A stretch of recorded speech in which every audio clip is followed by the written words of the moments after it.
উমর খালিদ সার্জিল ইমামকে রাবণ সাজিয়ে বিসর্জন দিচ্ছিল এবিভিপি। এই ঘটনায় উত্তেজনা ছড়িয়ে পড়ে দিল্লির জওহরলাল নেহরু বিশ্ববিদ্যালয়ে। বামপন্থী ছাত্র সংগঠনের সঙ্গে দফায় দফায় সংঘর্ষ হয় বিজেপির ছাত্র সংগঠন এবিভিপির। ঘটনায় দুপক্ষের বেশ কয়েকজন আহত হয়েছেন।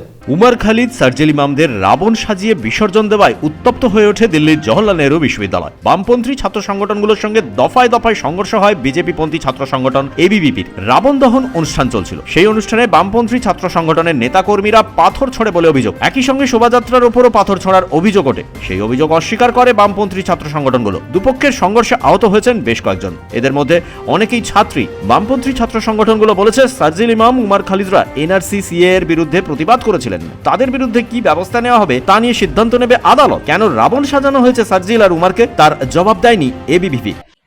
ये जो हेट पॉलिटिक्स और जो इस्लामोफोबिया और डिसहार्मनी जो एबीवी का काम है फैलाना इस पूरी सोसाइटी में, पूरे समाज में, उसके अगेंस्ट हम लोग खड़े थे। और ये जिस तरीके से रिलीजन को वेपनाइज करके डिसेंट को क्रिमिनलाइज किया जाता है, जिस तरीके से मुसलमानों को के डिसेंट को, उनकी आवाजों को दबाने की कोशिश की जाती है, उसके अगेंस्ट हम लोग कंडेम कर रहे थे, वहां पे खड़े के प्रोटेस्ट कर रहे थे। ছাত্র সংগঠন এআইএসএ বলেছে ইসলামোফোবিয়ায় ভুগছে এবিভিপি। রাজনৈতিক স্বার্থে সার্জিলদের ব্যবহার করা হচ্ছে। 9 দিন ধরে পুজো হয় জেএনইউতে। কাল ছিল নিরঞ্জন। কেন নাথুরাম গডসে, গুরমিত রাম রহিমকে রাবণ সাজানো হলো না তা নিয়ে এবিভিপিকে প্রশ্ন করেছে বামপন্থী ছাত্র সংগঠনগুলো। ব্যুরো রিপোর্ট, পূবের কলম ডিজিটাল।